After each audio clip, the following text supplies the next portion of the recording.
Ladies and gentlemen, dear Toastmasters, 2.5 years ago when I joined this club, one of the few things that actually really excited me was how Toastmasters work. You have these projects, but which has some objective. You're supposed to structure your speech, or you're supposed to, for example, introduce humor in it, but you have complete control about the topic of your speech. And that is what I was excited, because finally I can talk about anything I want and they have to listen to it. Finally I can do it. I gave my icebreaker, my second speech, stereotypes about Pakistan. Everyone was laughing. Finally I got a chance to clear some misconception. Third speech, why everyone should read fiction. I used so strong argument. People told me they were convinced. They just don't know that that was probably the last time I read fiction, and since that I haven't read. But I still convinced everyone. Next speech, personal values. I talked about respect, responsibility, and relationship. The 3 R's. I was so proud of that. I don't think I have ever thought about those values since that speech. So it was just made up for the project. Fifth speech, I finally thought, oh, it's time to do something different. So I wrote a spoken word poetry. I was so freaking scared of coming on stage and performing it. Thank God, weather was terrible on that day, and they were literally, I think that was the lowest count of members I ever saw in a meeting, maybe 7. And I did it. Nobody noticed anything. Thank God it passed without anyone. You know, things moved like this, and I gave a lot of speeches about topics that I didn't really care too much about, to be honest, because I was afraid. What I was seeing other people doing was the same. But then I became VP Education. I got some power. Now I could do everything. It's in my control. Nobody can tell me what I can do. So I started speaking about more controversial topics. In my 4th speech from Storytelling Manual, I still remember, it was a dramatic talk. I decided to talk about a refugee from Syria who was trying to illegally come to Europe. Told the whole story. And it moved some people. It definitely moved me. I really cared about the topic. Few more weeks passed. Another speech. This time I decided to touch even more nerves. I started to talk about politics. I remember the title of the speech, Political Compass. I chose one person that had never evaluated me before as my evaluator. He introduced, and by the way, it was a humorous project as well. I said that PiS, the Law and Justice Party that's in power in Poland, is quite socialist. The evaluator was a supporter of SLD, which is actually a left party, and I guess none of the foreigners would know much of this. But he came to me afterwards and said, Stan, what the hell? Law and Justice is not a leftist party, it's a right party, how could you say that? And I was really afraid, because I didn't know what his political views are. I said, Arthur, please. I was not saying that they are right in the social sense. They are right in the economic sense, which is how it should be used. No, Zen, you are wrong. SLD is the left party, not PiS. And no, don't say this. But it was fun. Few months passed, I talked about how leaders are born and not... leaders are made and not born. And I gave an example of Gandhi. The meeting ends. There is Mache Delush as the president at that time. It's so bad that we don't have him in the club anymore, because he came to me afterward and he said, Sam, Gandhi, come on, he was such a bad leader. Didn't you hear about all the stories, how he used to lay down with the naked girls and how could you say he was a leader? And then, whole integration, me and him talking about all that stuff. Then I became president.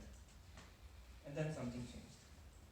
Those 6 months I was VP Education, I really talked about the topic I cared about.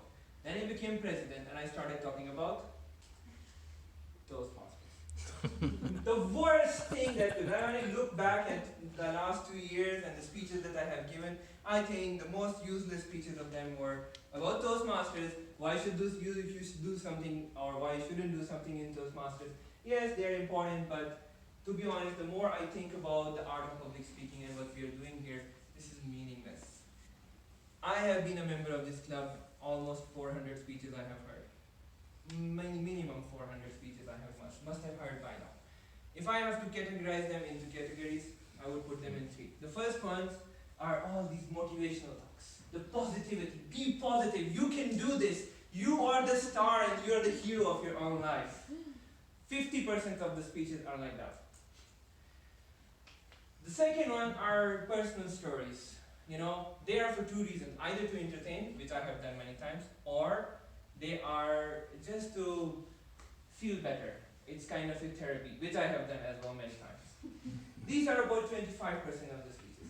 The real speeches, the third category, about the topics that really actually matter, sex, religion, and politics, have been about 25% of those 400 speeches, and I'm pretty sure half of them were by me. So this is what I want to talk to you today about. Are you here to speak, or are you here to speak up? Why don't Naveen and Ashish talk about the Modi government in India and how terrible and nationalist it is? Why don't my Polish colleagues in this club talk about how terrible Law and Justice Party is, but how terrible other parties are as well? Why don't my Russian friends here have never mentioned Putin in one of their speeches when he is probably one of the worst dictators we have right now in the world? Or if you disagree, come here in the next speech and tell me why you disagree with that. Because I want to hear that, Dimitri. Not our usual motivational speeches.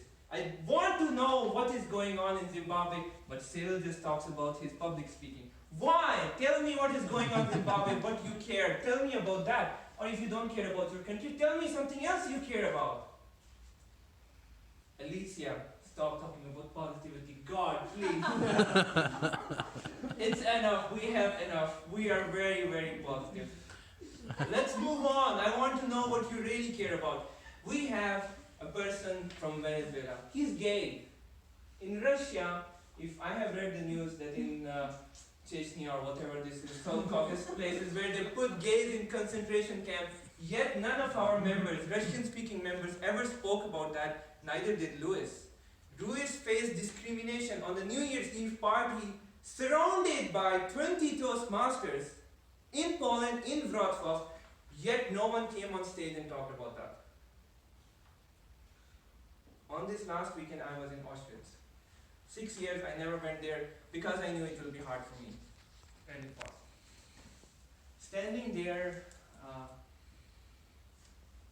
looking at those hair, it's hard to put into words what I felt at that point. But there was this strong feeling that one of the reasons that thing happened was because there was a bunch of normal people who knew what was happening and stayed quiet and didn't say anything. And it happened. And if it can happen once, it can happen again.